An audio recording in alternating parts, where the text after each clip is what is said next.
Donc nous sommes en scène, nous respectons les distances de sécurité, donc nous pouvons retirer les masques. Mais ça vous rassurera de savoir à la fois qu'on est très vigilant là-dessus et qu'ensuite, tous ceux qui seront sur scène, c'est-à-dire chanteurs, musiciens, acteurs, n'auront pas de masque. C'est autorisé par la réglementation et par les décrets, donc c'est comme ça que ça va se passer ici. Voilà. Mais écoutez, on va s'asseoir et on va commencer cette réunion en vous disant, pour commencer, qu'on est vraiment très content de la réouverture de ce théâtre et on est content de vous revoir, enfin les spectateurs. Les artistes viendront plus tard, puisqu'on va commencer les répétitions de notre premier spectacle de la saison dès demain, mais le fait d'avoir cette salle, même s'il y a des trous dans la salle, qu'on regrette évidemment, cette salle à nouveau vivante, c'est une chose importante pour nous et c'est une vraie satisfaction après des mois de fermeture, de confinement et tout cela. Voilà. Donc, merci d'être là, merci d'être fidèles et une saison que l'on va vous présenter dès maintenant, qui est une saison, alors il y en a qui disent révolutionnaire, d'autres qui disent qu'elle est exceptionnelle. C'est vrai, révolutionnaire et exceptionnelle, mais en tout cas extrêmement riche. Alors je vais prendre mes notes parce que j'en ai un peu besoin, vu le nombre de spectacles que nous avons cette saison.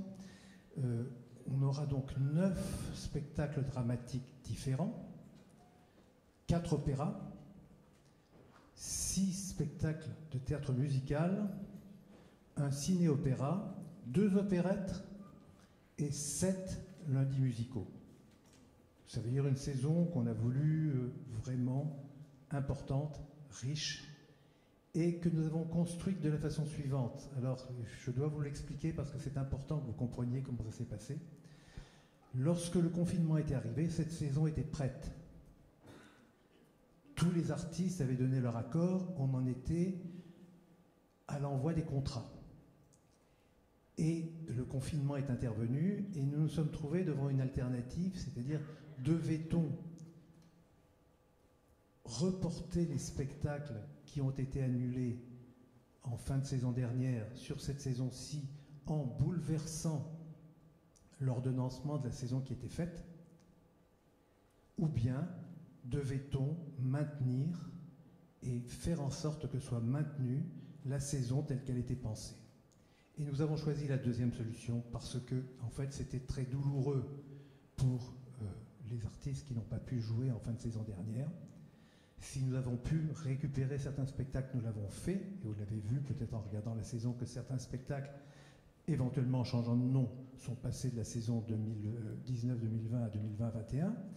Mais pour les autres spectacles, il était plus important en ce qui nous concernait, en ce qui concernait les artistes, que les projets à venir soient maintenus, parce qu'un projet qui est annulé au moment où il est créé, c'est un projet qui est annulé définitivement. Tandis que les spectacles qui étaient en fin d'exploitation, en fin de saison dernière, évidemment, ils ne seront pas repris dans bien des cas, mais ils avaient déjà eu leur vie. Donc nous avons eu le choix, ils nous ont fait donner la priorité à la vie des spectacles à venir. Et la deuxième chose pendant le confinement, ça a été de faire en sorte que les artistes qui étaient donc au programme, qui restaient au programme, que ces artistes soient confortés dans l'idée qu'ils pourront jouer. Et nous avons eu des rapports, je dirais, quasi quotidiens avec certaines compagnies pour à la fois les rassurer. On n'était pas bien nous-mêmes, mais il était important que l'équipe de l'Athénée soit rassurante pour les artistes, en leur promettant qu'on ferait tout ce qui serait en notre possible pour qu'ils puissent monter leur spectacle au plus près de leurs ambitions artistiques. C'est-à-dire, on le voit bien, le confinement a eu des conséquences en termes de temps de travail pour les répétitions, par exemple, et certains spectacles ne seront pas prêts comme ils auraient pu l'être s'ils avaient été répétés alors que tout le monde était enfermé chez soi. Mais nous avons souhaité, notamment avec Christian Benedetti, que les spectacles soient donnés dans l'état où ils seront au moment où ils arriveront ici. C'est-à-dire qu'ils mettent les bouchées doubles, c'est certain, mais ils gardent ce projet tel qu'il était et ils vont faire en sorte de respecter l'ambition artistique qui était la leur, même si dans certains cas les décors ne seront pas, alors je parle de Christian Benedetti, les décors de Christian Benedetti sont relativement simples pour ceux qui connaissent son travail, mais s'ils ne savent pas le texte comme ils doivent le savoir lors d'une représentation, eh ben, on aura ce travail qui sera peut-être dans certains cas le texte à la main pour que le spectacle soit joué. Voilà, donc je vous donne un peu le cadre de cette saison. Et cette saison, c'est une saison très particulière pour nous. On a voulu qu'elle soit très particulière pour vous aussi. Nous avons inventé des conditions d'abonnement et une tarification qui sont assez exceptionnelles pour l'Athénée.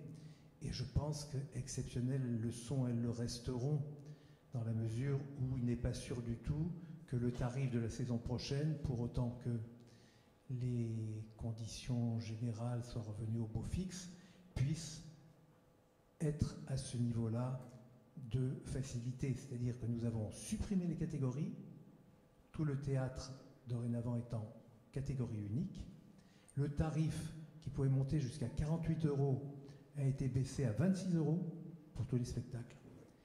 Et ensuite, nous avons une politique d'abonnement qui continue. C'est un peu sur le même principe. Lorsqu'on s'abonne à 5 spectacles de la saison, on a 50% de réduction. Et nous avons aussi mis en place un dispositif, un protocole qui est très particulier, qui consiste à vous laisser le choix du remboursement éventuel, de changer d'avis. Si vous décidez de prendre un abonnement et que vous voulez, par exemple, ne changer de date, vous en avez la possibilité. Vous voulez renoncer à un spectacle que vous avez acheté, vous en avez la possibilité, vous serez remboursé. Et si vous voulez, en commençant avec quelques spectacles, construire un abonnement et l'augmenter, vous en avez la possibilité aussi. C'est-à-dire que c'est un effort que font à la fois les compagnies et le théâtre pour que l'accès à ces spectacles, qui nous importent beaucoup, soit le plus facile possible. Je parle des compagnies, je vais transmettre à tous ceux qui, spectateurs de la saison dernière, ont souhaité faire don des billets qui n'avaient pas été utilisés pour les compagnies. Je vais transmettre à tous ceux qui ont fait cela, les remerciements des compagnies, parce que le théâtre a été vraiment très heureux de pouvoir reverser aux compagnies, qui sont le maillon faible dans le dispositif. Le théâtre est faible, il a des difficultés, mais une compagnie peut très bien ne pas se relever d'une période d'inactivité aussi longue. Donc ces compagnies sont, dans la mesure du possible, aidées et soutenues par nous et par vous, et c'est important. Voilà.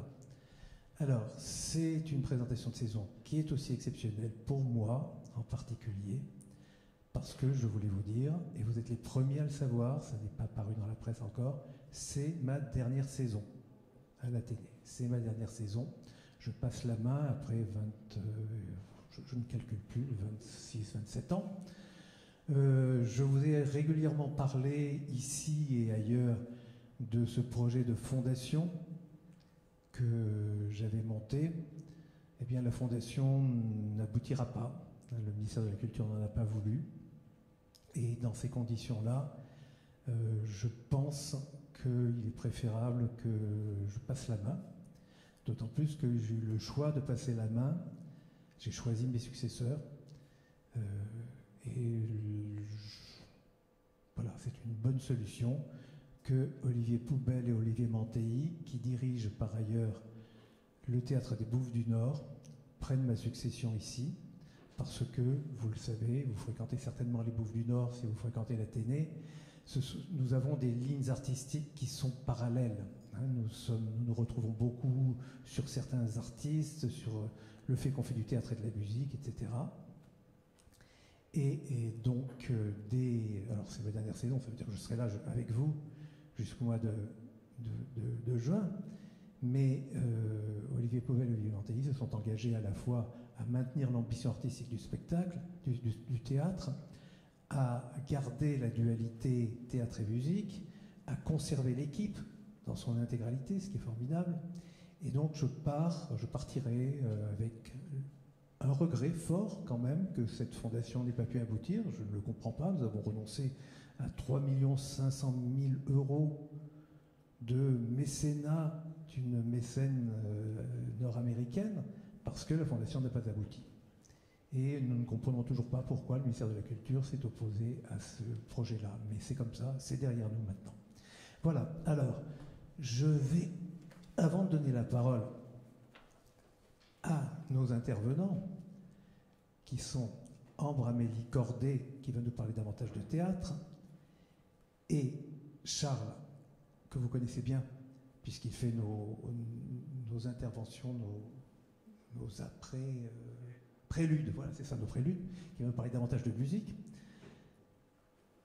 Je vais reparler de mon départ en disant un mot de Louis Jouvet, parce que Louis Jouvet, dans ses témoignages sur le théâtre, dans le métier du directeur de théâtre, il dit quelque chose dans le genre, il ne faut pas s'inquiéter, parce que de toute façon, au théâtre, le directeur, c'est un supplément. Alors, c'est un supplément, je crois que je l'ai été pendant longtemps, et j'ai été heureux de l'être, et donc maintenant, le supplément sera assuré par d'autres supplémentaires. Voilà. Alors, la règle du jeu pour la présentation de la saison elle-même. Ça va être long et pardonnez-moi. Si je suis trop long, j'autorise aussi Charles et Ambre Aurélie à m'interrompre, et vous aussi, vous levez la main, ça suffit, trop long. Hein. Mais on a beaucoup de spectacles qui s'enchaînent et on a essayé de monter une petit fonctionnement qui va être peut-être plus simple et économique en temps. Je ne vais pas parler des spectacles. C'est Charles et Ambre Aurélie qui vont le faire. Mais je vais vous dire pourquoi tel ou tel spectacle arrive à la programmation de la télé. Alors là, je livre des secrets. Si ça n'avait pas été ma dernière saison, je ne l'aurais peut-être pas fait. Mais c'est pour comprendre comment ça se passe dans la tête d'un directeur, pourquoi on a ça ou ça, pourquoi ces choix. Donc je vous dirai, c'est quelquefois tout bête, quelquefois c'est compliqué, quelquefois c'est plus long, quelquefois c'est plus simple. Et après vous avoir dit pourquoi ces spectacles sont au programme de la télé, le spectacle sera décrit et développé par Charles Ardenne et Ambre Aurélie Cordet. Donc on n'a pas prévu de questions, mais si vous voulez en poser quand même, ce ne sera pas impossible de le faire. On va commencer. Alors je prends la saison de l'Athénée, je regarde dans l'ordre. Je suis obligé d'avoir mon programme parce qu'il y en a tellement. On commence par Crésus, opéra baroque. Pourquoi est-ce que ce Crésus-là arrive sur la scène de l'Athénée ? Le compositeur Reinhard Kaiser est un illustre inconnu, c'est le plus grand compositeur d'opéra allemand quasi contemporain de Jean-Sébastien Bach, mais il n'est pas connu, donc ça pourrait être une raison. À l'Athénée, on vous fait découvrir beaucoup de choses, mais c'est pas ça la raison. Ensuite, vous avez l'ensemble Diderot et Johannes Brahmsöller, qui sont déjà venus ici, dans Didon, avec le metteur en scène Benoît Bénichou. Ça pourrait être aussi de bonnes raisons. Brahmsöller, c'est un musicien exceptionnel, c'est un violoniste exceptionnel, c'est un chef exceptionnel. Benoît Bénichou nous a donné beaucoup de plaisir avec Didon et Aîné. Ça pourrait être ça, mais c'est pas ça non plus. Et puis ensuite, le plateau, quand on a publié, quand on a choisi le spectacle, le plateau n'était pas fait, mais on avait confiance parce que la production était gérée par l'Arcal et Catherine Collen, et on a parfaitement confiance en Catherine Collen. On pourrait se dire, voilà, une distribution faite par Catherine Collen, on va être heureux de la présenter à la télé. Ben non, c'est pas ça non plus. Tout bêtement, le déclic s'est fait, il aurait pu se faire ailleurs, mais il s'est fait en ce qui me concerne, quand j'ai su qu'il y avait dans ce spectacle déjà 22 musiciens, mais surtout 3 trompettes baroques et des timbales baroques. Et je me suis dit, ça on l'a jamais eu encore à l'Athénée. Je rêve d'entendre ces sons de trompettes baroques et de timbales baroques dans cette petite salle. Ça va sonner très très fort, on va être assourdi. Mais disons que quand je pense à ce spectacle, je me dis que c'est probablement une des raisons, peut-être la raison la plus forte, de ma motivation. Et pour continuer sur cette richesse instrumentale et orchestrale qui a donné l'envie donc à Patrice Martinet de monter cette œuvre, juste quelques mots pour vous faire un peu rêver à ce qu'était l'opéra à l'époque de Reinhard Kaiser, et pour vous dire à quel point cette œuvre et ce compositeur sont très importants dans l'histoire de la musique. Je peux même vous dire tout simplement comment la vie de Kaiser, le compositeur baroque allemand, et la vie de ce fameux roi Crésus se ressemblent un peu, à quel point ils ont connu des richesses et puis des misères qui seront mises en scène dans cet opéra, à quel point Kaiser, ce compositeur, a fait fortune, notamment avec Crésus, dans un lieu qui est très important, qui s'appelle le théâtre ou l'opéra du marché aux oies, parce que c'était dans ce lieu, près de ce marché, qu'était ce théâtre à Hambourg, où a été créé Crésus. Et ce qui est très intéressant, c'est de savoir que c'est en fait grâce à ce théâtre que l'opéra est devenu populaire et on va dire rentable, même très très rentable en Allemagne, à Hambourg, quasi exactement un demi-siècle après qu'il devienne très rentable à Venise, et quasiment un siècle après que le genre ait été inventé en Italie, à Florence. Voilà, donc un riche projet, une riche idée. Et puis bon, évidemment, je ne peux que rebondir sur ce qu'a dit Patrice et qui vous sera détaillé tout à l'heure, les tarifs de l'Athénée qui vous permettent de venir voir cet opéra, même si vous n'êtes pas riche comme Crésus.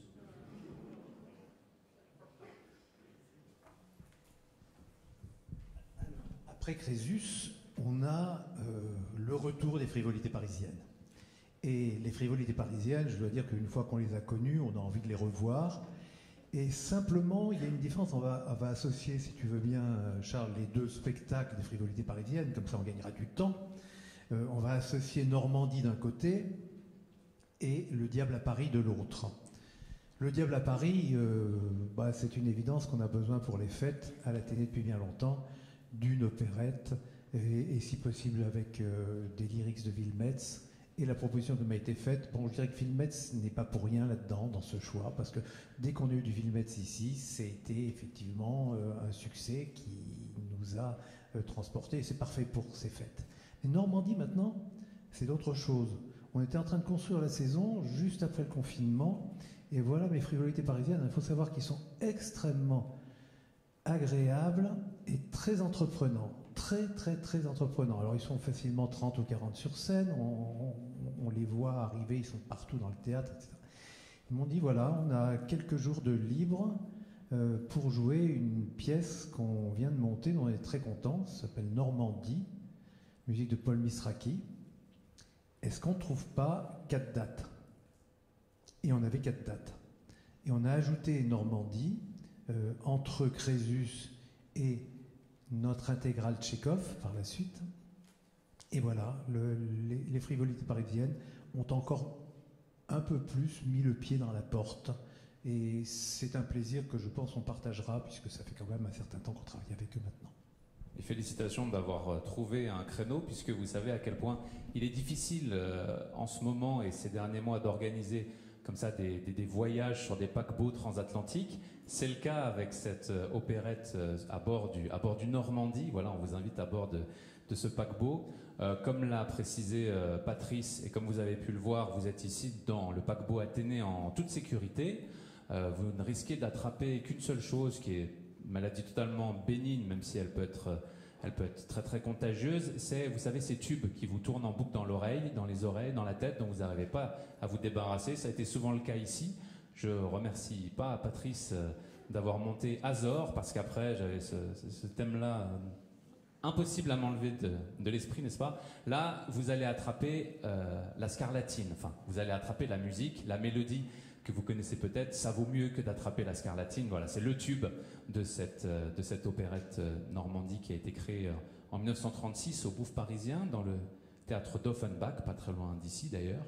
Et Patrice parlait d'auteurs et de compositeurs. Ils sont en effet très intéressants, et il est très important de rappeler que pour Normandie, les auteurs sont André Hornez, qui a aussi écrit les paroles de la chanson C'est si bon.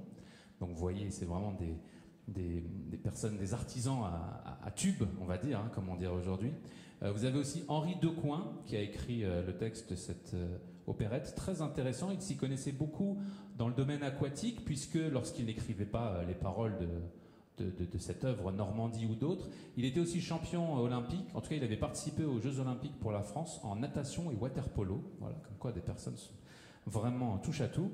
Et la musique de Normandie a été composée par Paul Misraki, qui a aussi fait Tout va très bien, Madame la Marquise, ou qui a fait Qu'est-ce qu'on attend pour être heureux, et qui était aussi un compositeur à succès, en tout cas un compositeur très demandé pour le cinéma. Il a fait beaucoup de musique de films comme Et Dieu créa la femme, et c'est un peu le compositeur, ou au moins un compositeur attitré de la nouvelle vague. Voilà, ce qui est logique quand on fait la musique du paquebot Normandie.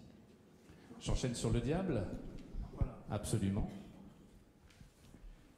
Donc Le Diable à Paris, à l'origine c'est un recueil littéraire à succès, comme on en publiait au XIXe siècle, là en l'occurrence en 1845-1846, par l'éditeur Hetzel, qui regroupait à la fois des gravures, des contes, des essais, des articles, des nouvelles, des grands auteurs de l'époque. Hein. Vous avez dans ce recueil littéraire Le Diable à Paris, Balzac, Musset, Sand, Naudier, Nerval, etc., etc., plein d'autres. Vous aviez beaucoup de recueils comme ça. Hetzel avait déjà commis un recueil Paris et les Parisiens. Il était en concurrence avec d'autres recueils comme les scènes de la vie privée et publique des animaux, les Français peints par eux-mêmes, etc., etc.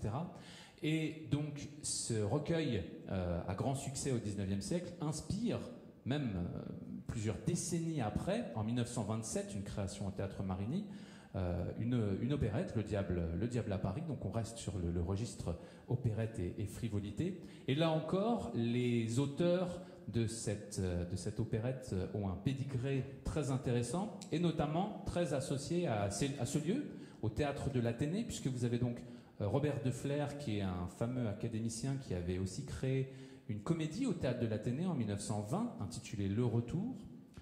Il co-signe Ce Diable à Paris avec Francis de Croisset, qui avait créé de nombreuses œuvres, et notamment un Arsène Lupin ici à l'Athénée en 1908.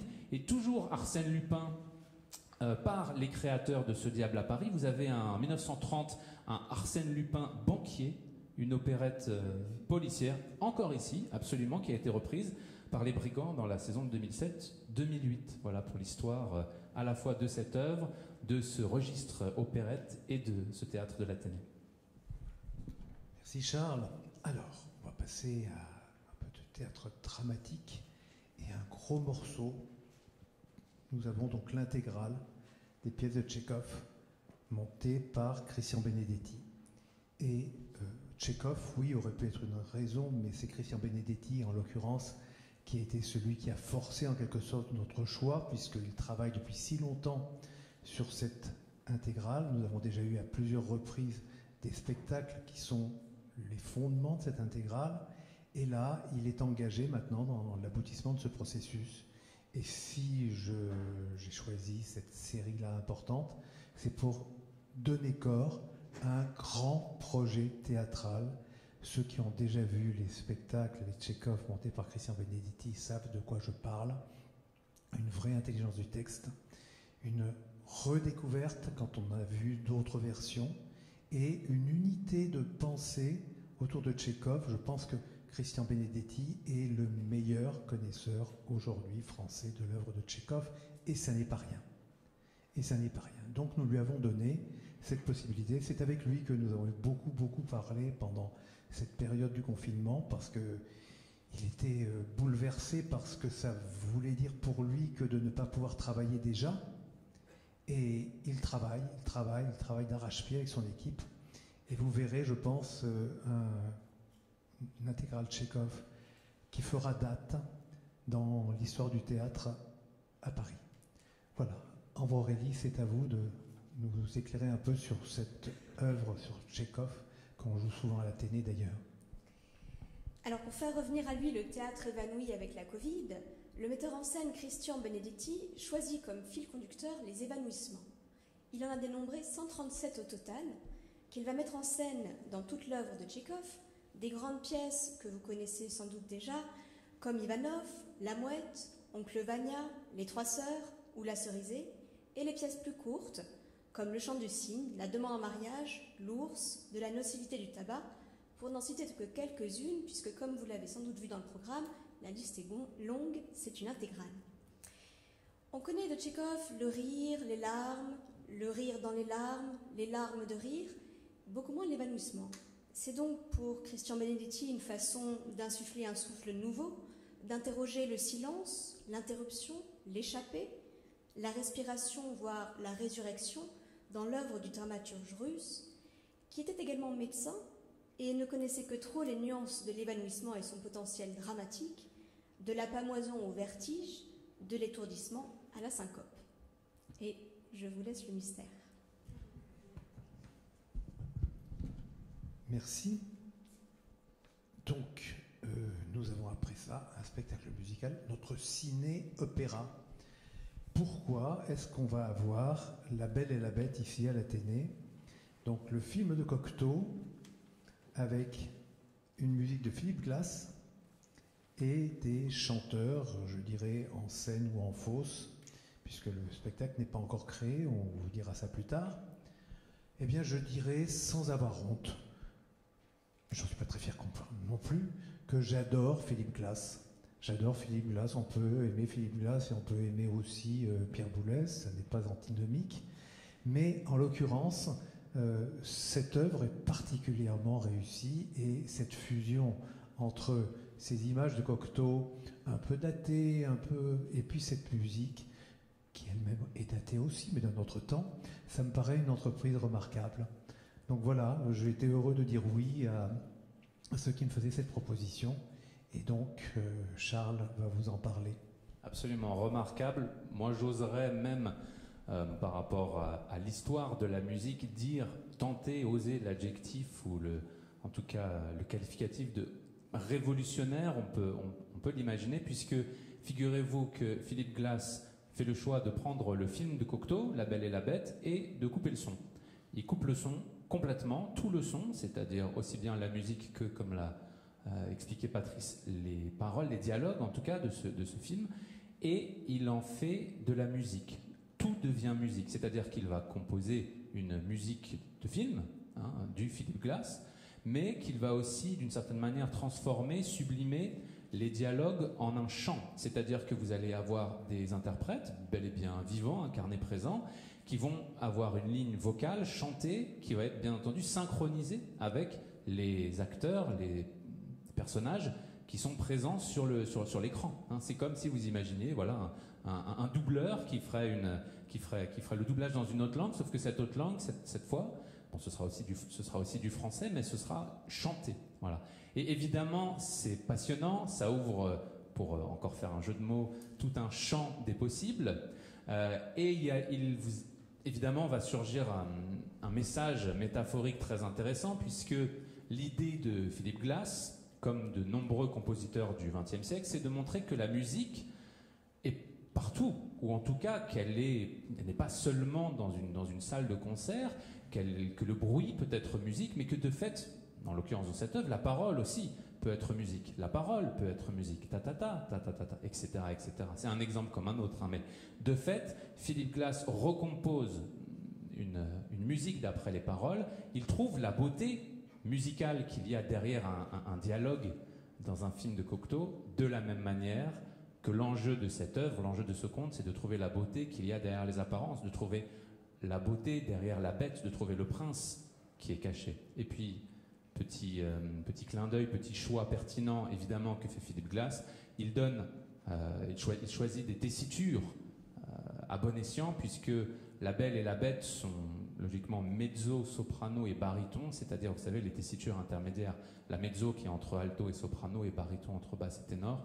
Donc on est encore une fois dans le questionnement des frontières, des interstices, et c'est d'ailleurs un des thèmes récurrents qui se dessinent dans toute cette saison, dont on aura l'occasion de reparler. Peut-être.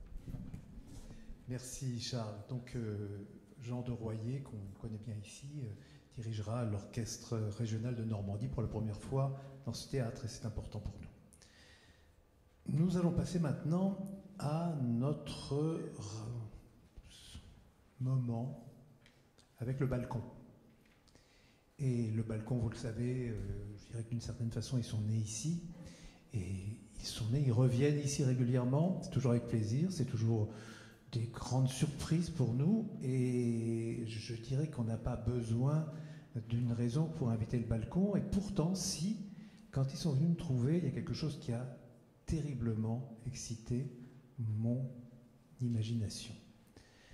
Ils viennent avec un double projet, l'un qui sera illustré par Charles, puisque c'est Au cœur de l'océan, qui est un opéra. Ce sera une création à Paris d'une production de l'Opéra de Lille, ça ira à Lille ensuite.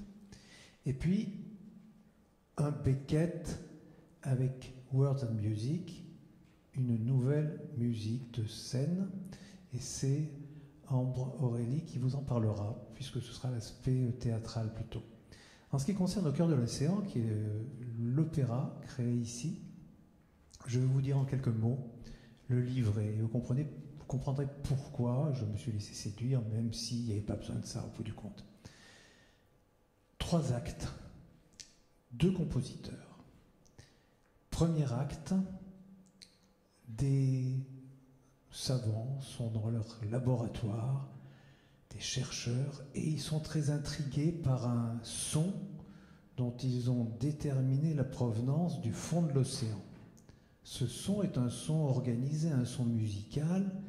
Qu'est-ce qui fait ça? Pourquoi ce son? Ça, c'est le premier acte. Donc, les incertitudes. Et vous comprenez peut-être déjà pourquoi il y a 2 musiciens.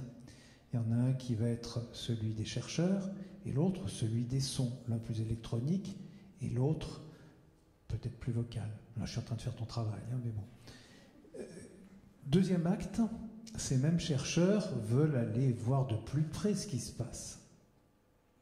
Et ils sont dans un bathyscaphe et ils descendent vers l'endroit d'où est émis ce son. Donc le son prend de plus en plus de corps, etc.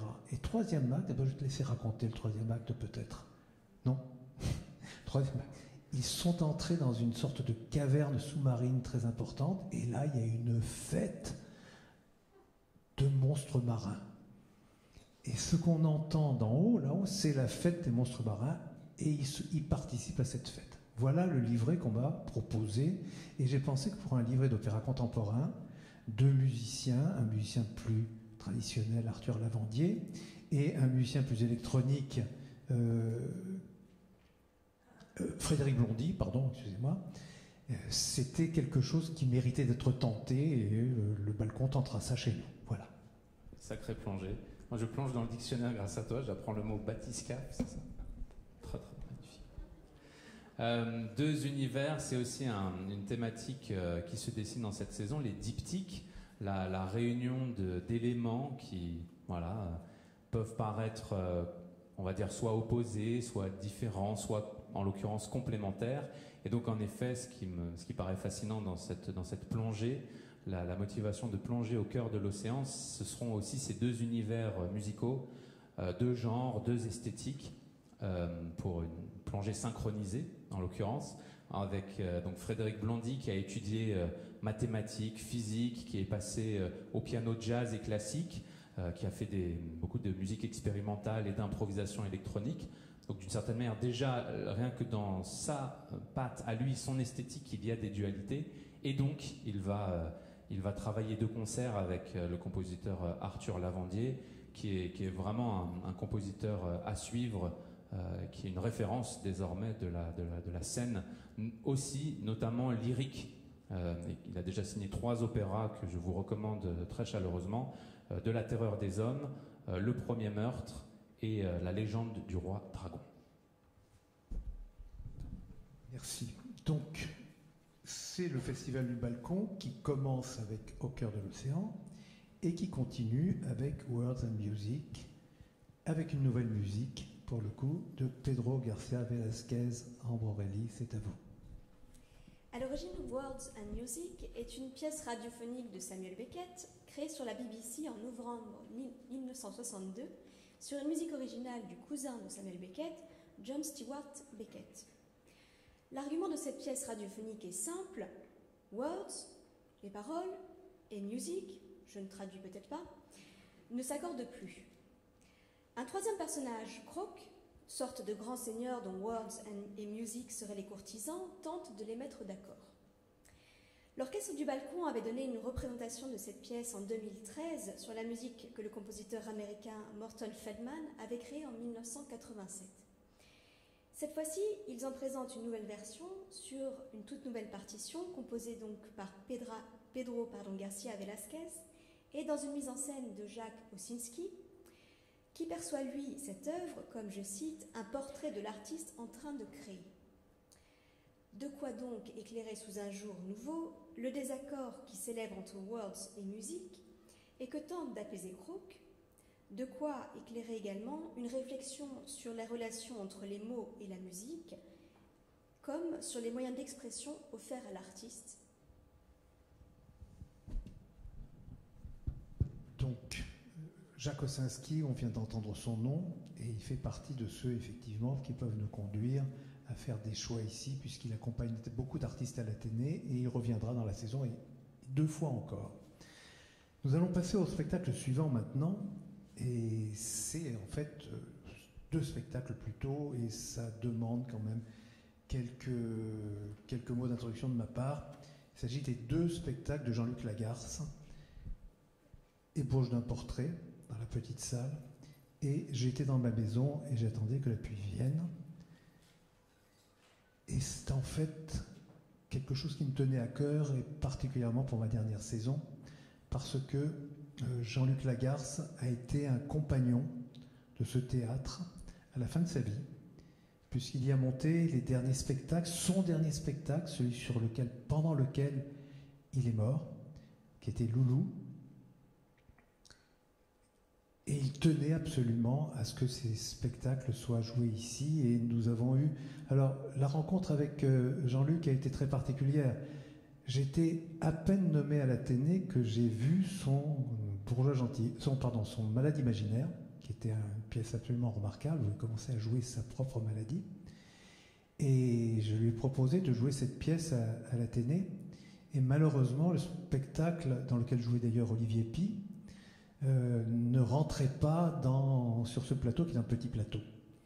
Donc on a renoncé à ce Malade imaginaire, et il m'a dit, mais pourquoi ne pas monter la cantatrice chauve que je viens de créer?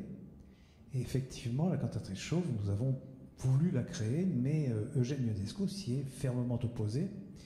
Et Eugène Ionesco était, vous le savez, avait donné une exclusivité de son vivant à la cantatrice chauve au théâtre de la Huchette.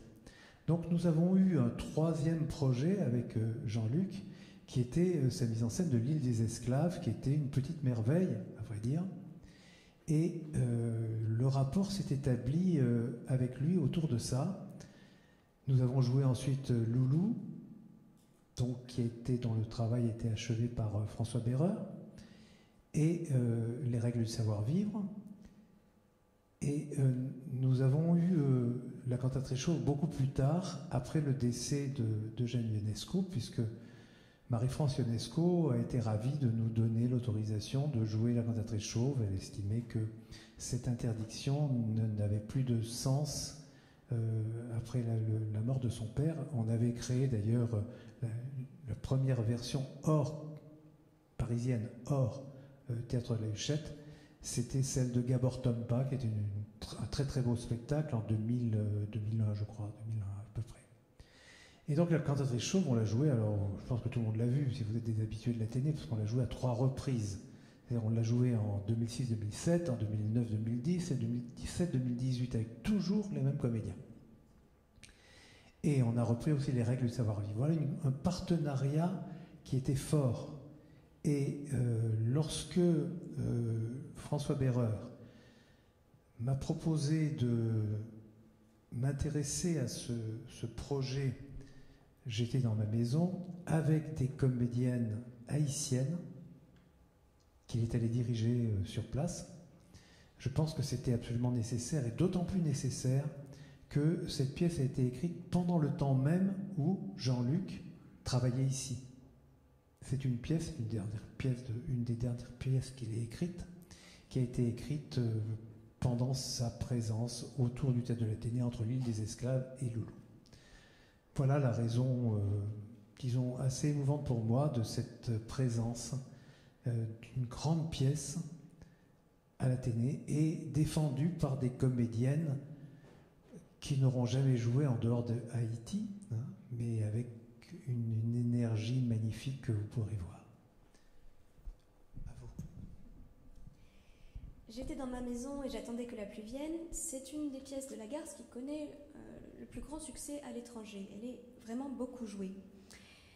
C'est également en France une de ses 3 pièces les plus connues, avec Juste la fin du monde et Le pays lointain. Jean-Luc Lagarce a souvent été qualifié de Tchekhov français ou Tchekhov contemporain pour l'art avec lequel il dépeint les drames du quotidien, les vies et les destins manqués. Dans cette pièce, Lagarce questionne surtout l'impossibilité du retour, un thème qui hante également ses autres pièces, mais cette fois à travers le regard non pas de celui qui revient, mais de celles qui attendent. 5 femmes, la mère, la plus vieille, 3 sœurs, qui attendent le retour du fils, du petit-fils, du frère, qui attendent qu'enfin soient réalisés les souhaits, tenus les promesses, résolus les mystères. L'attente sera vaine, il n'y a pas de retour en arrière peut-être, possible, pas de seconde chance. En situant la pièce dans un pays lointain évoqué par des actrices haïtiennes, François Béreur signe cette mise en scène avec Natalia Périclès et continue ainsi de faire rayonner la dimension universelle de l'œuvre de son ami Jean-Luc Lagarce. J'enchaîne peut-être directement oui, bien sûr. sur l'ébauche d'un portrait.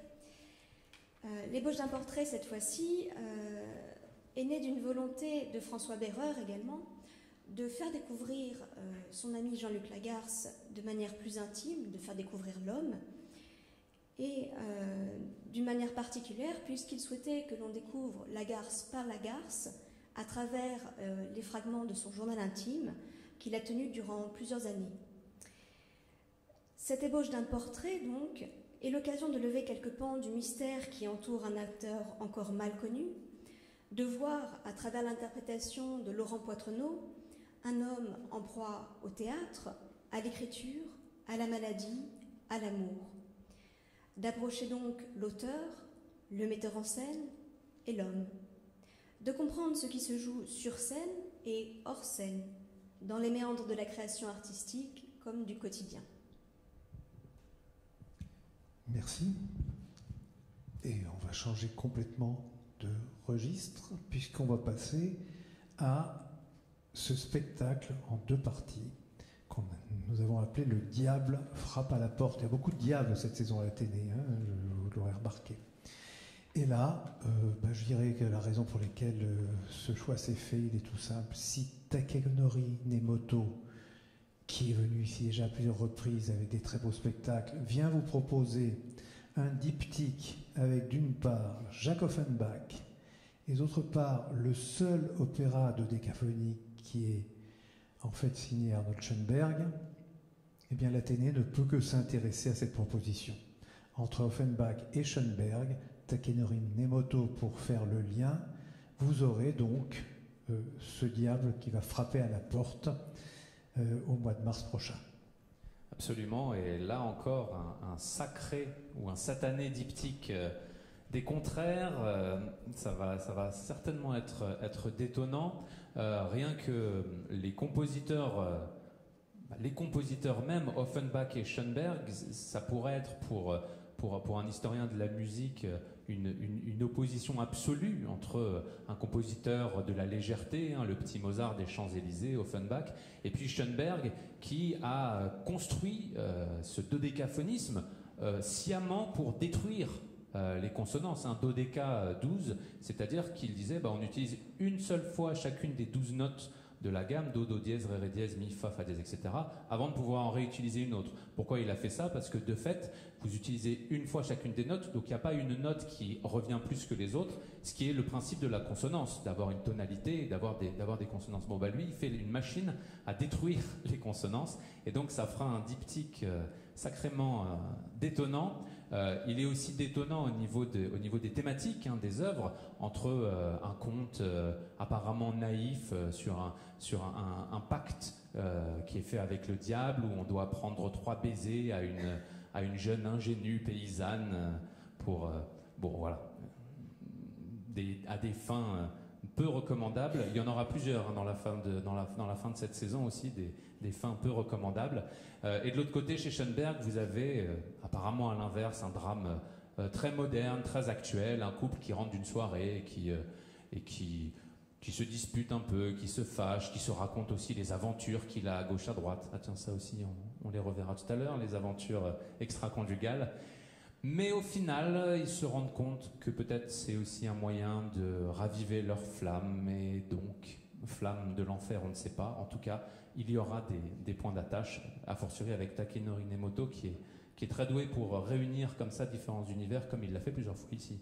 Absolument. Voilà, merci. Donc, nous avons, après Takenori Nemoto et ce diptyque qui paraîtrait improbable, Offenbach-Schoenberg, nous avons un des grands moments de la saison. Un grand moment parce que c'est un spectacle auquel je tenais de présenter à l'Athénée, une Salomé. Et pour des raisons historiques bien simples, c'est que Salomé a été créée ici, sur ce plateau, dans ce théâtre même qui s'appelait à l'époque la Comédie Parisienne, en 1896, je crois le 11 février 1896. Et l'histoire est très très étonnante de ce rapport, parce que d'abord c'est quelque chose qu'on ignore généralement, puisque la plupart des historiens de littérature disent que Salomé a été créé au Théâtre de l'Œuvre. Le Théâtre de l'Œuvre, au Théâtre de Lugnepo. Et effectivement, c'était prévu comme ça à l'origine, puisque Lugnepo avait rencontré Oscar Wilde. Wilde avait parlé de son projet d'écrire en français, s'il vous plaît, pour Sarah Bernhardt, cette Salomé. Et Lugnepo avait dit je suis preneur. Voilà. Les choses ne se sont pas passées exactement comme elles auraient pu se passer, dans la mesure où, d'une part, Oscar Wilde a été arrêté pour les raisons qu'on connaît, jeté en prison. Et donc, il était inaccessible à Lugnepo, mais il avait quand même envoyé la pièce à Lugnepo. Sarah Bernhardt a été interdite de jeu à Londres, et d'ailleurs, c'était une des raisons pour lesquelles Wilde a été arrêté, mais Lugnepo avait ce manuscrit, cette pièce, et il s'était engagé auprès de Wilde à la créer ici.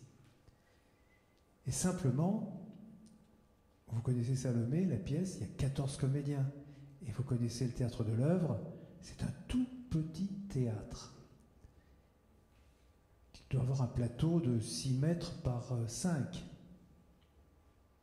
Et donc c'était inimaginable de créer Salomé, une pièce aussi ambitieuse aussi, dans un si petit théâtre. Du coup, Lugnepo nous dit dans ses mémoires qu'il s'est bien cherché un théâtre partout pour jouer cette pièce qui ne rentrait pas chez lui. Et à l'époque, en 1896 plutôt, on était en train de détruire l'Eden Théâtre, qui était ce fameux théâtre gigantesque qui a eu 13 ans de vie et qui était une salle de 4000 places, enfin une autorisation de 4000 places au niveau de la préfecture de police, la salle elle-même de 1000 places et 2 foyers, 3 foyers. Et on avait construit dans un des foyers de l'Eden Théâtre une petite salle qui s'est appelée Comédie Parisienne au début et qui s'appelle aujourd'hui Athénée. Donc, alors qu'on était en train de détruire l'Eden Théâtre, Lugnepo raconte qu'il était obligé de traverser un chantier avec un trou de 15 mètres de profondeur pour accéder au théâtre depuis la rue Boudreau. Et donc, ça a été le début, la première de Salomé, de cette pièce mythique, en même temps qui est extrêmement maladroite, on le sait, puisqu'elle a été écrite en français par quelqu'un qui ne parlait pas très bien français. J'ai une déclaration que je vous la lirai une fois, peut-être pas aujourd'hui, mais où on voit bien la maladresse de Wilde et qui veut écrire en français parce qu'il estime que ça donne plus de saveur quand la langue est pas bien maîtrisée, ce qui n'est pas une chose sotte en fait.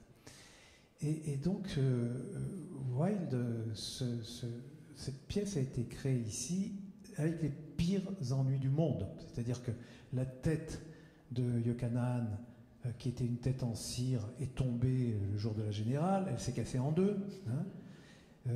Ensuite, un des costumes à la première représentation s'est enflammé, donc ce qui a dû ajouter au caractère dramatique de la situation. Mais voilà, c'est une pièce qui a été malheureuse au départ, malgré les efforts des uns et des autres pour arriver à la faire aboutir. Donc je me suis dit quand même, il faut qu'on la fasse ici, cette pièce, il faut qu'on la fasse, mais on ne va pas jouer la pièce de Wilde, ça n'a pas de sens. En plus, la pièce a été quand même largement illustrée par Richard Strauss, qui en a fait une version qui est éblouissante. La pièce de Wilde, elle est maladroite, celle de Strauss, elle est parfaite. Donc nous sommes adressés, et alors d'autre part, on ne peut pas faire quelque chose de sérieux avec Wilde, on ne peut pas se dire qu'on va faire une recréation comme à l'époque et tout ça. Donc nous avons demandé à cette compagnie allemande de l'Est ukrainienne, que vous avez déjà vu ici, qui a joué une Carmen, qui s'appelait Notre Carmen, qui font de l'opéra partout, au Deutsche Oper, à l'opéra de Munich aujourd'hui, etc. Elles sont très lancées. Elles ont bien voulu nous créer une Salomé à leur façon.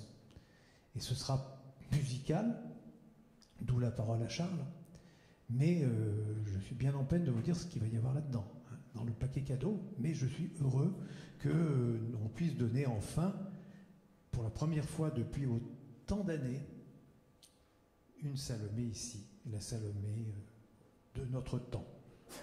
Alors, je ne vais pas vous dévoiler bien plus au niveau musical. Je ne ferai pas Salomé, je ne veux pas vous faire une danse des 7 voiles musicales, mais pour vous dire que Hauen und Stechen, donc cette compagnie qui littéralement met des coups de poing dans le répertoire, comme ils l'ont fait ici avec en effet Notre Carmen, que j'ai trouvé personnellement exceptionnel, va en plus, pour vous faire tourner et perdre la tête, pour rester dans la métaphore Salomé et Jean-Baptiste, ajouter la danse serpentine tournoyante de Louis Fuller. Donc ça risque d'être un spectacle aussi haut en couleur, n'est-ce pas? Oui, parce que Louis Fuller a dansé aussi Salomé ici, en 1893, je crois, mais sur une musique, ici à la Comédie Parisienne, sur une musique de Gabriel Pierné, qui était perdue, ce qui est dommage. Et Louis Fuller a fait une autre Salomé avec Florent Schmitt. Enfin voilà, on ne va pas parler de Salomé, mais Salomé est quand même très attaché, enfin disons, est en relation avec ce théâtre de façon étrange, donc c'était important qu'on le fasse, et on le fera. Nous avons ensuite, et c'est toujours à Charles que je m'adresse, rien ne se passe jamais comme prévu. Eh bien, c'est un conte, et c'est Lucie Berelovitch qui me l'a apporté. Et Lucie Berelovitch, tout le monde se rappelle de son Antigone, il y a quelques années ici. Ben voilà, c'était ça, une proposition qui est venue très tardivement, d'ailleurs, qui est un peu contrainte dans le temps. Mais voilà, je te donne la parole, si tu veux nous en parler de ce conte. Absolument, donc un conte qui est inspiré de L'Oiseau de Feu, un conte traditionnel, populaire russe, qui a aussi été immortalisé grâce au ballet de Stravinsky, qui avait été créé en 1910, encore pas loin d'ici, au Palais Garnier. Encore une fois, un conte, vous allez me dire, en fait c'est comme tous les contes, c'est-à-dire qu'il est éternel et il nous parle aussi énormément d'aujourd'hui. Cet oiseau de feu qui vient dérober des pommes d'or dans un jardin, et donc le petit garçon propriétaire va partir à la recherche de cet oiseau dans la forêt. L'oiseau de feu qui vient dérober les pommes du dernier arbre, c'est aussi déjà à l'époque une métaphore écologiste. Donc l'idée c'est aussi de se rendre compte que la nature disparaît, que les fruits de la nature nous échappent, partent en fumée, et donc rien ne se passe jamais comme prévu. Ce spectacle s'inspirera de L'Oiseau de Feu pour vous présenter aussi des chansons originales, un peu de pop rock, et des chants folkloriques russes, évidemment. Merci. Alors, après, chose plus sombre, Eurydice, avec la musique de Dmitri Kourliansky. Et ce choix s'est fait, je dirais, sur les interprètes en ce qui me concerne. La musique, je ne la connaissais pas, évidemment, elle était en cours d'écriture, elle n'est même pas tout à fait achevée, si j'ai bien compris, puisqu'on est encore en travail autour de ce spectacle. Mais Antoine Ginte m'a proposé deux interprètes, qui se sont révélés être trois par la suite, que j'avais envie de voir sur la scène de l'Athénée. D'une part, Jeanne Crouzeau, que vous connaissez, qui est une mezzo magnifique, et aussi Dominique Mercy, qui est un danseur fétiche, un danseur historique de Pina Bausch, et dont la présence est déjà un spectacle en soi. Quand vous croisez Dominique Mercy, même s'il n'est pas sur une scène, il se passe déjà quelque chose. Et donc il va nous interpréter Orphée. Et le troisième artiste qui se joint à eux, c'est la pianiste Bianca Chilemi, pianiste, claviériste plus exactement. Et on aura l'occasion de vous raconter, quand on se rapprochera de ce spectacle qui est encore en cours de création, je pense qu'il va être créé d'ici quelques semaines, le processus de création est très complexe. Très complexe avec un travail sur la musique. Bon, alors ça c'est en fait plutôt à Charles de vous le dire, mais il y a une vraie curiosité de ma part pour ce travail de Kourliansky. Absolument, et la complexité qui s'obtient avec des moyens qui peuvent être apparemment simples. Cette œuvre, c'est donc un opéra pour voix seule, électronique et, je cite, piano simplifié à l'extrême.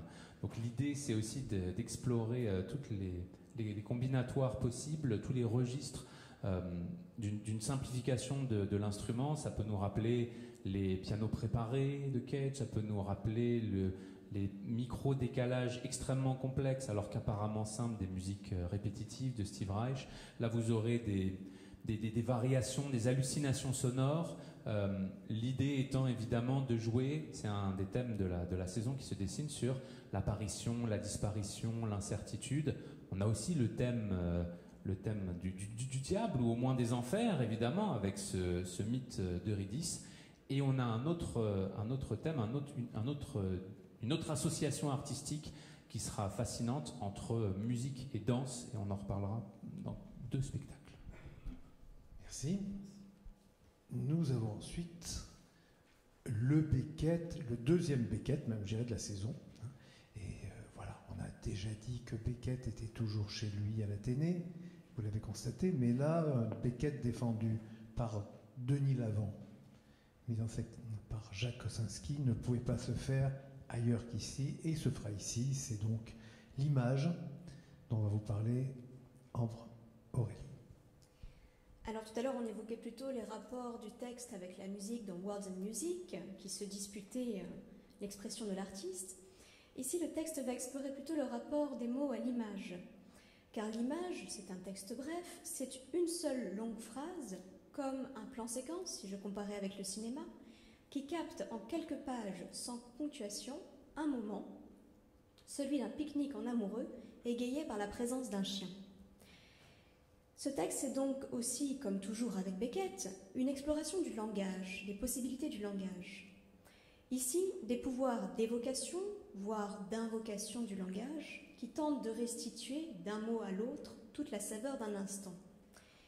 C'est cette lutte des mots contre le temps que se propose d'explorer avec ce texte et quelques autres brèves foirades, selon le mot de Beckett, le metteur en scène Jacques Kosinski et l'acteur Denis Lavant, 2 complices qui poursuivent ensemble leur investigation de l'œuvre du dramaturge irlandais, comme ils ont commencé à le faire depuis un moment, avec par exemple en 2017 Cap au pire, ici, et toujours ici en 2019, La dernière bande. Merci.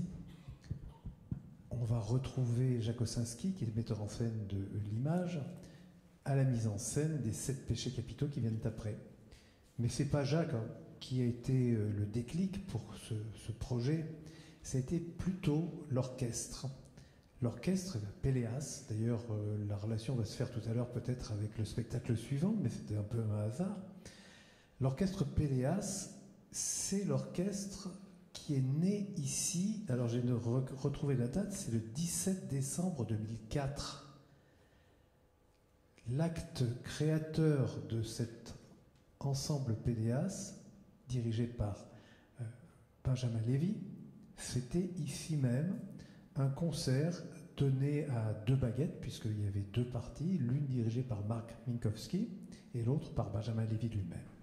Et Benjamin Lévy, c'était le chef d'orchestre attitré de la compagnie des Brigands.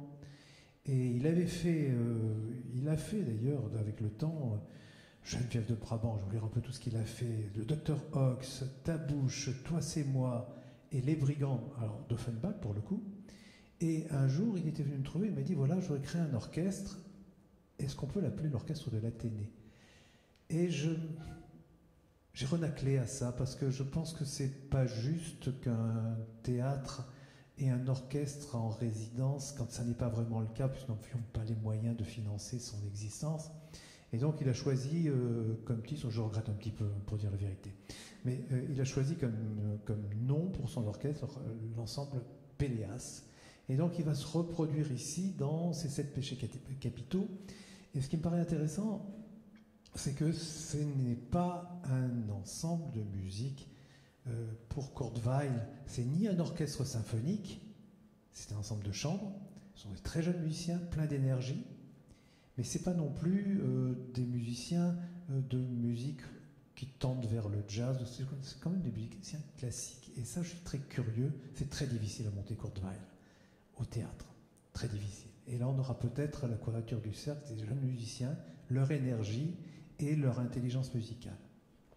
Qui seront indispensables pour cette association Weill et Brecht. Hein, c'est leur chant du cygne. C'est leur dernière véritable collaboration après l'opéra de Katsu en 1928 et puis Grandeur et décadence de la ville de Mahagoni en 1930. C'est leur chant du cygne parce qu'ils réalisent ces 7 péchés capitaux en 1933, une œuvre qui parle d'exil et évidemment qui annonce aussi l'exil de ses créateurs, Weill et Brecht, qui vont être envoyés contre leur gré sur les routes et notamment outre-Atlantique lorsque les nazis arriveront au pouvoir en Allemagne. De fait, cette œuvre débarque déjà aux États-Unis et parcourt 7 péchés capitaux dans 7 villes. Donc vous allez parcourir paresse, orgueil, colère, gourmandise, etc. à Memphis, Los Angeles, Philadelphie, Boston. Comme je le disais tout à l'heure, c'est une œuvre qui associe la musique et la danse pour une raison amusante d'ailleurs, c'est qu'en fait le commanditaire de l'œuvre trouvait que sa propre femme ressemblait beaucoup, alors j'ai redécouvert cette anecdote, à la femme de Kurt Weill, et de fait l'œuvre est pour un personnage dédoublé en fait, Anna numéro 1 et Anna numéro 2, une qui chante et une qui danse, et qui aussi de fait, par cette dualité aussi bien de personnages que de discipline, eh bien, va à elle seule incarner un peu la bonne et la mauvaise conscience, le petit diable qu'on a sur une épaule et l'ange qu'on peut avoir sur l'autre. Merci. Alors, le spectacle suivant que Amborelli va nous présenter, c'est Péléas et Mélisande. Alors, ça fait partie des spectacles, c'est l'un des 2 spectacles qui ont été sauvés de la saison dernière, mais la saison dernière, il s'appelait Mélisande et Péléas. Il a donc évolué.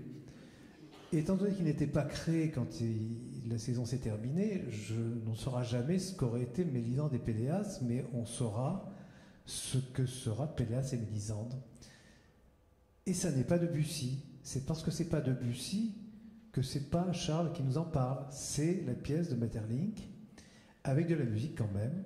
Et en fait, ce titre était déjà prometteur en soi, mais c'est en fait le nouvel opéra de Fribourg qui a maintenant, je dirais, son rond de serviette à l'Athénée, puisqu'ils ont monté déjà deux spectacles qui ont marché de façon extraordinaire, qui font partie des très très beaux souvenirs que nous gardons tous.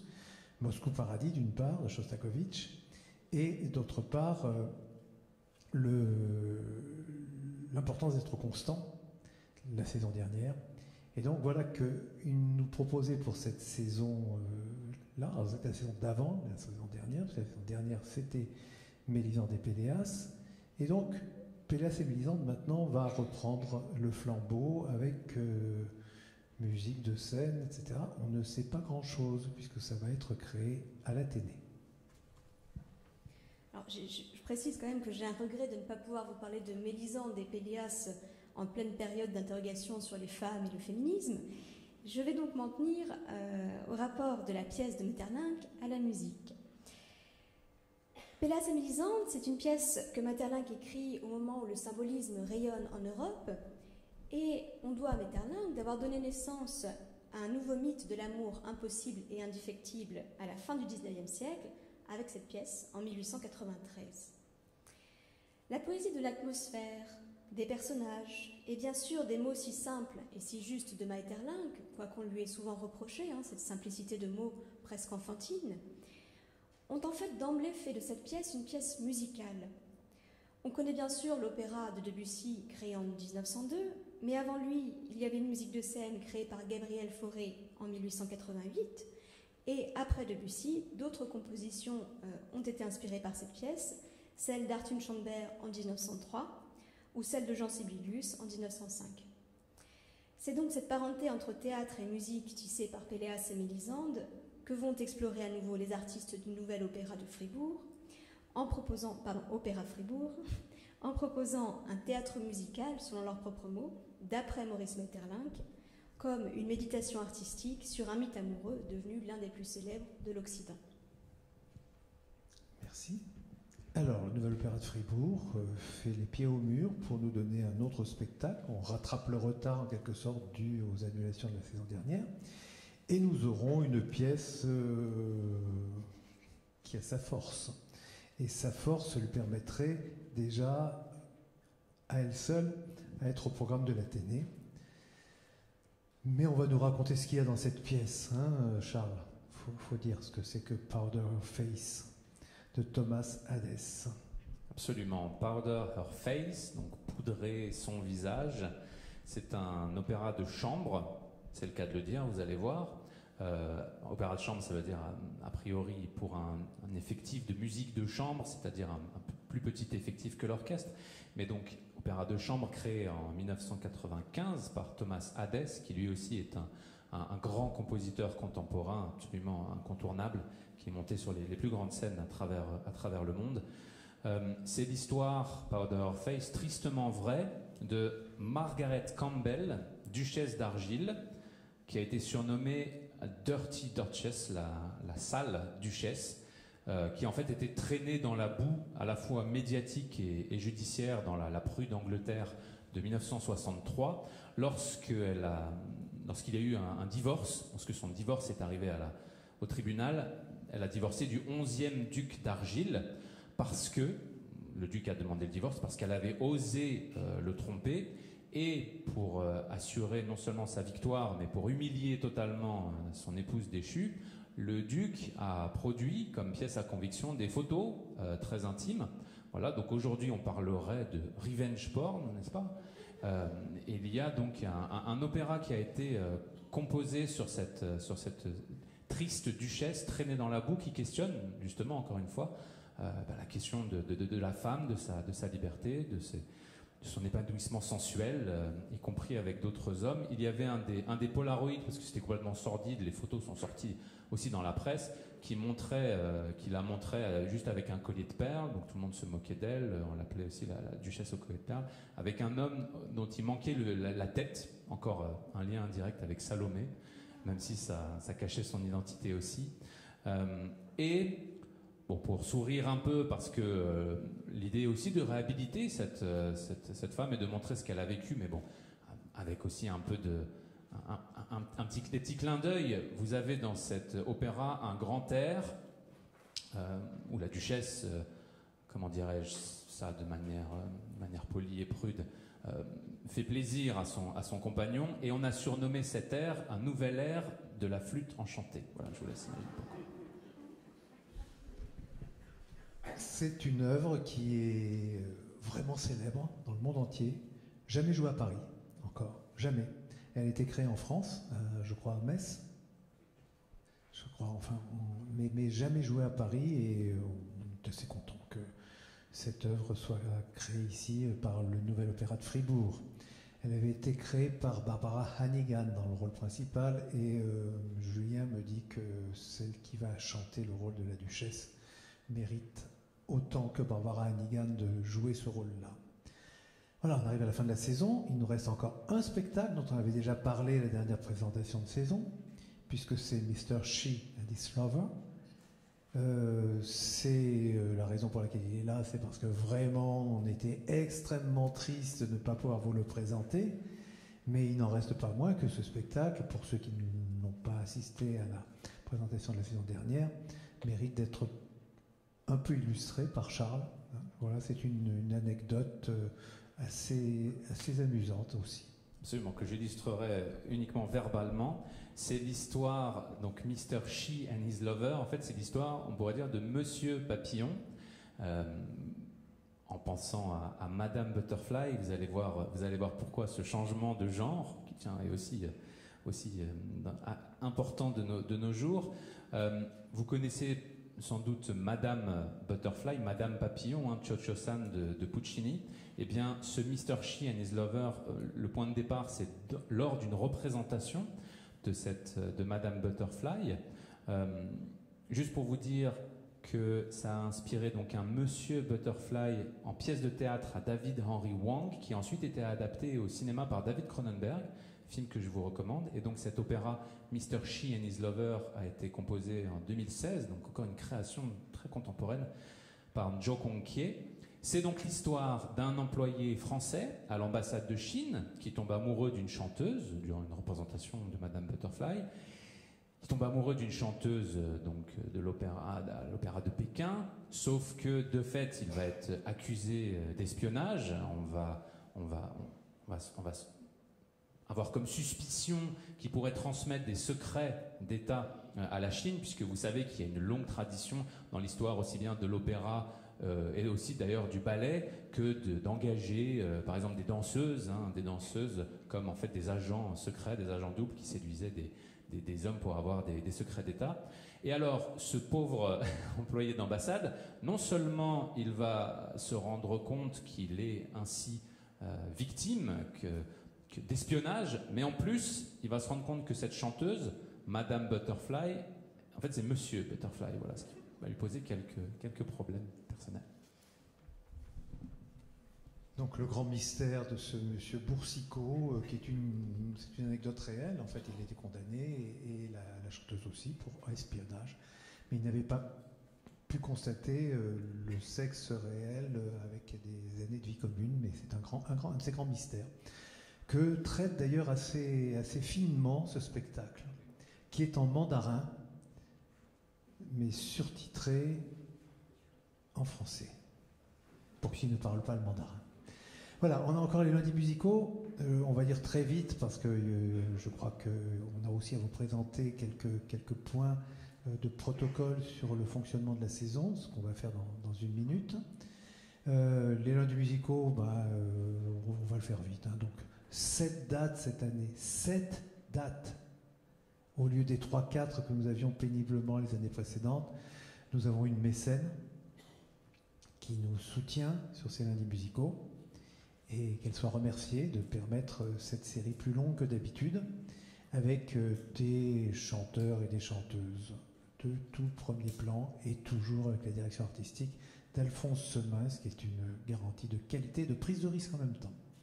Voilà, donc 7 dates de lundis musicaux.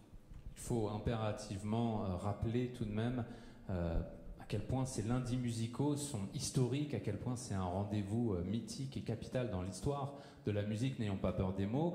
Lorsqu'ils ont été lancés, organisés, soutenus, entretenus par Pierre Berger entre 1977 et 1989, les premiers lundis musicaux avec les plus grands noms de l'époque, hein, Placido Domingo, Marilyn Horne, José Van Damme, Teresa Berganza, enfin il y en a 250, il y en a beaucoup qui sont revenus plusieurs fois, et notamment l'année dernière, on a eu la chance d'avoir le retour de... Vous l'avez vu, mais bon, On va pas dévoiler nos secrets du passé, hein, donc ce sera... C'est vrai, et surtout c'est quand même l'occasion de remercier et de féliciter Patrice Martinet qui a de fait comme merveilleux point du bilan, s'il fallait déjà en tracer un, le fait d'avoir ressuscité cette série mythique. Oui, les lundis musicaux, c'était Pierre Berger qui nous les avait légués. Ils avaient disparu pendant plusieurs années, c'était bien de les relancer. Et là, je crois qu'ils sont partis pour vivre une nouvelle vie, c'est important. Ce sont des artistes plus jeunes qu'à l'époque. Hein. C'est vrai qu'à l'époque, c'était vraiment les grandes stars de l'opéra. Mais aujourd'hui, ce sont des plus jeunes musiciens, des plus jeunes chanteurs. Voilà. Alors, nous avons à vous dire un certain nombre de choses. Tout d'abord, je crois que nous allons donner la parole aux responsables de la billetterie qui sont heureux de se présenter à vous et de vous donner, voilà, voici Mohamed, que vous connaissez, et si vous ne le connaissez pas, vous le connaîtrez. Mohamed, entrez en scène. Alors nous allons vous laisser avec eux, hein, puisque la distanciation physique est une nécessité.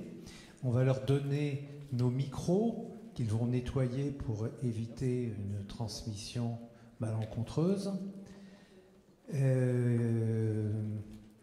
Mohamed, Sylvie et Margot pour la billetterie pour commencer. Et après ça, nous aurons Corentin, qui est directeur de salle, qui prend ses fonctions aujourd'hui même comme directeur de salle, qui vous parlera de l'accès au théâtre et des règles qu'on devra pratiquer.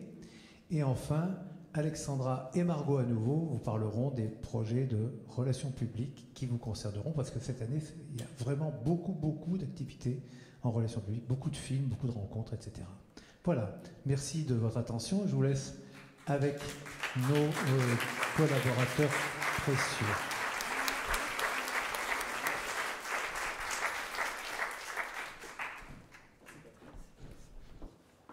Bonsoir. Bonsoir et bienvenue à tous et à toutes. Alors cette année, cette saison 2020-21, Patrice vous en a parlé tout à l'heure au niveau du prix, il y a une révolution. Le tarif unique, le tarif plein unique, de 26 € pour une catégorie unique. Première petite révolution. Donc vous pouvez donc pour ce même prix assister à un opéra, à un concert, à une pièce de théâtre. Pour ce qui est des abonnements, c'est toujours aussi avantageux. À partir de 3 spectacles, c'est 30% de réduction, 40% de réduction à partir de 5 spectacles, c'est 50% de réduction. Vous pouvez toute l'année donc également compléter votre abonnement. Cet avantage est encore d'actualité cette saison. Compléter votre abonnement par une place supplémentaire, un spectacle supplémentaire plutôt, sur votre abonnement en cours d'année, en cours de saison, et toujours évidemment avec la même réduction suivant l'abonnement que vous aurez choisi. Vous pouvez également rajouter pour cette même réduction un accompagnateur ou une accompagnatrice. Il s'agira donc pour ça de réserver à la billetterie, au guichet ou par téléphone. Pour ce qui est des innovations et là encore des petites révolutions pour cette saison, vous avez la possibilité, 3 jours avant, de reporter votre billet sur un autre spectacle ou une autre date. Et également demander le remboursement de votre billet sans justification. Voilà pour les gros changements, les grosses innovations, les gros avantages que nous vous proposons cette année. Et alors je finis pour vous rappeler que les tarifs les tarifs à moins 50% continuent à exister évidemment, sont toujours d'actualité pour les demandeurs d'emploi, les intermittents du spectacle, les bénéficiaires du RSA, les bénéficiaires du minimum vieillesse et les moins de 30 ans. Les groupes de 10 personnes également. Et puis pour finir, quant aux étudiants et étudiantes, quel que soit l'âge et le niveau d'études, c'est 10 €.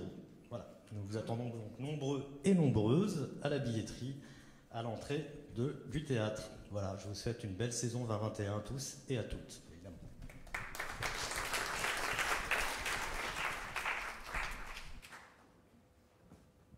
Alors, avec l'équipe d'accueil, nous sommes très heureux de pouvoir enfin vous retrouver après ces semaines de séparation. L'équipe du théâtre a tout mis en œuvre pour vous retrouver dans les meilleures conditions. C'est pourquoi, durant cette saison singulière, afin de respecter au mieux les consignes sanitaires, nous vous prierons de respecter le port du masque dans l'enceinte du théâtre, avant, pendant et à la fin des représentations, d'utiliser le gel hydroalcoolique mis à votre disposition dès votre arrivée dans le hall, et de limiter vos déplacements dans la mesure du possible. Le placement respectera la distanciation d'un siège entre chaque groupe et sera matérialisé par une pastille autocollante invalidant cette place. Vous avez pu avoir l'exemple déjà mis en place ce soir. Le placement en salle sera effectué par les agents d'accueil au fur et à mesure de vos arrivées. Ils respecteront le rang et le numéro de loge indiqués sur vos billets. L'équipe d'accueil sera présente avant et pendant le spectacle, après également, pour vous aider à respecter les consignes sanitaires. Si vous venez à plusieurs, il vous sera demandé de vous présenter ensemble à l'entrée du théâtre. Cela limitera les croisements en salle et respectera le placement de votre groupe. La circulation s'organisera en 2 temps. Avant le spectacle, des flèches vous indiqueront les sens de circulation, les entrées et les sorties potentielles. Certaines portes de la salle seront réservées aux entrées et d'autres aux sorties. Pour bien vous repérer, vous serez invité à suivre le fléchage dans le théâtre. Vous limiterez ainsi les croisements. Les flèches roses vous indiqueront les entrées et les flèches vertes vous indiqueront les sorties. Après le spectacle, les agents d'accueil vous inviteront à sortir de la salle par la sortie la plus proche de votre siège. Conservez 1 mètre de distance entre chaque personne. Nous mettrons à votre disposition des programmes de salle à chaque niveau dans des présentoirs, tout comme les agendas de la saison. Les vestiaires seront uniquement réservés aux objets encombrants, comme les casques de vélo et scooters, parapluies et autres objets. Ils seront accessibles mais non surveillés. Nous étudions la possibilité de réouvrir le bar. En tout état de cause, en respect des directives sanitaires en vigueur, sa capacité sera réduite et un service adapté sera proposé, toujours dans le respect des consignes sanitaires. Pour les personnes en situation de handicap, l'ascenseur présent continuera à être mis à votre disposition pour accéder à l'orchestre. Le placement en salle sera proposé le plus tôt possible afin d'éviter l'attente. Des boucles magnétiques et des casques audio peuvent être mis à la disposition sur simple demande auprès de la billetterie ou des agents d'accueil. Ils seront désinfectés après chaque utilisation, toujours par respect des mesures sanitaires et par respect de l'hygiène de tout le monde. Voilà. Mais en tout cas, merci de votre attention et bonne saison à tous.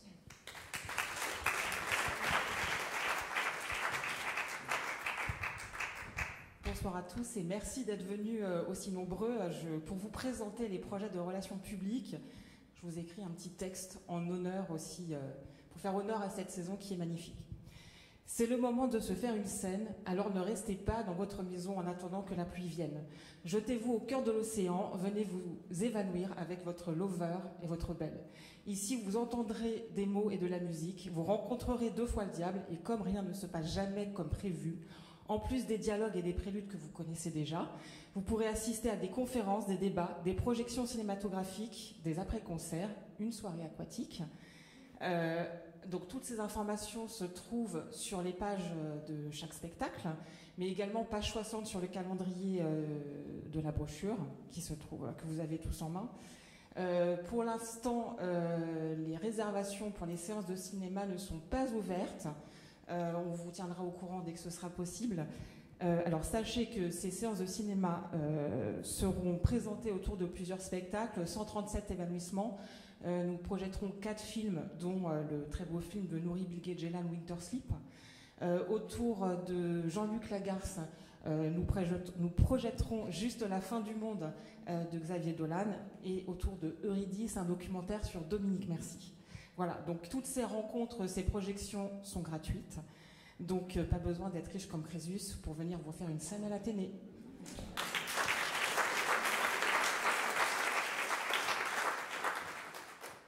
C'est à mon tour. Donc après cette courte présentation, Je vous invite donc à poursuivre cette soirée au restaurant Le Paparazzi qui est situé juste à côté dans le square Louis Jouvet pour prolonger la soirée.